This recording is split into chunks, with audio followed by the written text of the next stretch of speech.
ఉమ్మడి కరీంనగర్ జిల్లాలో అకాల వర్షం రైతుల్ని కోలుకోలేని దెబ్బతీసింది. భారీ వర్షానికి కల్లాల్లో ఆరబోసిన ధాన్యం తడిసి ముద్దైంది.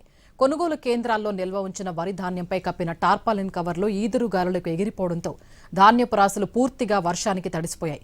బస్తాల్లోకి నీరు చేరడంతో రైతులు తీవ్ర ఆవేదన వ్యక్తం చేస్తున్నారు. వర్షం ఆగిన వెంటనే ధాన్యపు రాసులపై నిలిచిన నీటిని రైతులు తొలగించే ప్రయత్నం చేశారు.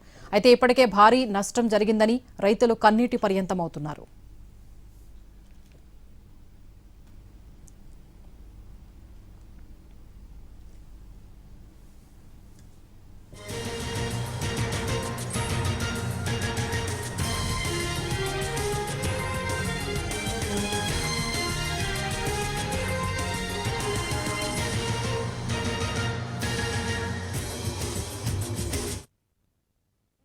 నగర్ జిల్లా వ్యాప్తంగా గాలివాన బీభత్సం సృష్టించింది. అటు జగిత్యాల, సిరిసిల్ల, కోరుట్ల, మెట్పల్లి, కరీంనగర్, ఇటు మానకొండూరు నియోజకవర్గాల్లో ఈ వర్షం తీవ్రత భారీగా ఉందని చెప్పవచ్చు.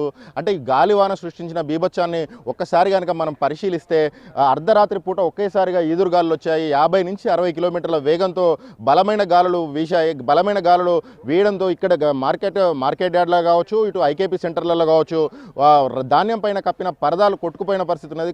అయితే ఈ ధాన్యం పైన పరదాలు కొట్టుకుపోగానే వెంటనే వర్షం వచ్చింది. ఆ వర్షం ఉన్న ధాన్యాన్ని కూడా మొత్తం తడిసిపోయింది. తడిసిపోయిన ధాన్యం చూసి రైతన్నలు బోరుమంటున్న సిచ్యువేషన్ కనిపిస్తా ఉన్నాం. మనం ప్రస్తుతం కరీంనగర్ మార్కెట్ యార్డ్లో ఉన్నాం. రైతులు ఏమంటున్నారో వాళ్ళ మాటలో తెలుసుకుందాం. బాబు, ఎప్పుడు వచ్చారో మీరు ఇక్కడికి? ఇప్పుడు ఈ ఆడికి 20 రోజులు అవుతుంది. ఈ కాంటలు అయినాయి. కాంటలు అయినాక కొన్ని రోజులు సంచులు ఇవ్వలేదు. సంచులు ఇచ్చిన తర్వాత కాంటలు అయినాయి. కాంటలు అయినాక ఆన్లైన్ అయింది. ఆన్లైన్ అయినాక ఇప్పుడు ఈ 15 రోజులు అవుతుంది ఆన్లైన్ అయ్యి. ఇవి ఇంకా అట్లే ఉన్నాయి. అవన్నీ తడిసినాయి, మొక్కలు తడిసినాయి. మాకు ఇబ్బంది అవుతుంది. ఈ ఆన్లైన్ ఆవిడతోటి మా బాధ్యత లేకుండా ఉండాలి. రైతుది ఈ ప్రభుత్వం ఉండాలి. ఇట్లా కానీ ఈ ఆన్లైన్ చేసి ఇక్కడ లారీలు రాకపోవడం, గోదాములు లేకపోవడం, ఇటు అమాలీలు లేకపోవడం, ఇవన్నీ సమస్యలు రైతుల మీదనే పడు. ఇది ఎంతవరకు ఇది కరెక్టు? మీరేం తెచ్చిండ్రు? మక్కలే తెచ్చినాం. 12 తారీఖు నాడు పోసినాం. 22 తారీఖు కాంట అయినాయి, ఆన్లైన్ అయినాయి.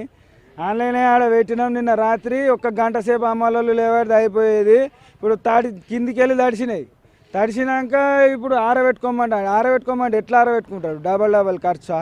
ఒక జిల్లా కేంద్రంలోని మార్కెట్ యార్డ్లోనే ఈ సిచ్యువేషన్ ఉంది. ఇక్కడే అసలు గ్రామాల్లో అయితే లారీలు దొరకట్లేదు. లారీలు దొరికిన తర్వాత గన్ని బ్యాగులు ఉండట్లేదు.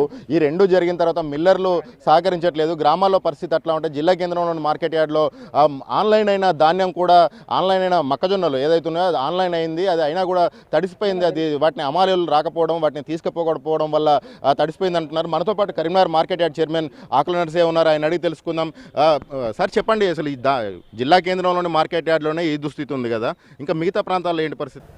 ఇది అంతా అన్ని రోజులు ఏం లేవు. కాకపోతే ఏంటంటే నాకు దృష్టికి వచ్చి ఏంటంటే ఒక వారం 10 రోజుల నుంచి ఉన్నాయి వాస్తవం. ఈ వారం 10 రోజుల నుంచి కూడా ఏంటంటే నిన్న కూడా ఏంటంటే ఇక్కడ 2 గోడామ్స్ మాట్లాడినాం. మొక్కజొన్నకు సంబంధించింది ఏంటంటే ఒక 2 గోడామ్స్ ఇక్కడనే మాట్లాడి ఏంటంటే రైతులకు సంబంధించింది దాంట్లో కూడా హమాలీస్ కూడా పెంచడం జరిగింది. తర్వాత గౌరవ కలెక్టర్ గారితో కూడా మాట్లాడి ఏంటంటే గోడాములు క్లియర్ చేసినాం. డిఎం గారితో మాట్లాడినాం. సివిల్ సప్లై వాళ్ళతో కూడా మాట్లాడడం జరిగింది. కానీ ఒక 2-3 రోజులు అయితే ఈ వర్షము అనుకోకుండా జరిగింది. మీకు తెలుసు, అది మాకు తెలుసు, అందరికీ తెలుసు. కాబట్టి మే నెల ఎండింగ్ వర్షం వస్తుందని తెలుసు, ఋతుపవనాలు వస్తాయని తెలుసు, ఇక్కడ ధాన్యం ఉంది అని తెలుసు. ఇవన్నీ ఉన్న తర్వాత కూడా అధికారులు, తర్వాత పాలక వర్గం ముందస్తు సమాచారం లేకపోవడం వల్లనే ఈ దుస్థితి వచ్చిందని రైతులు ఆరోపిస్తున్నారు. మీరేమంటారు? అట్లేం లేదు. ఎక్కడ కూడా మేము నెగ్లెక్ట్ చేయలేదు. రైతు బిడ్డం కాబట్టి ఎక్కడ కూడా రైతుల కోసం ఎక్కడ నెగ్లెక్ట్ చేయలేదు. 80% ఏంటంటే మొత్తం టోటల్గా ఓవరాల్గా 80% పోవడం జరిగింది.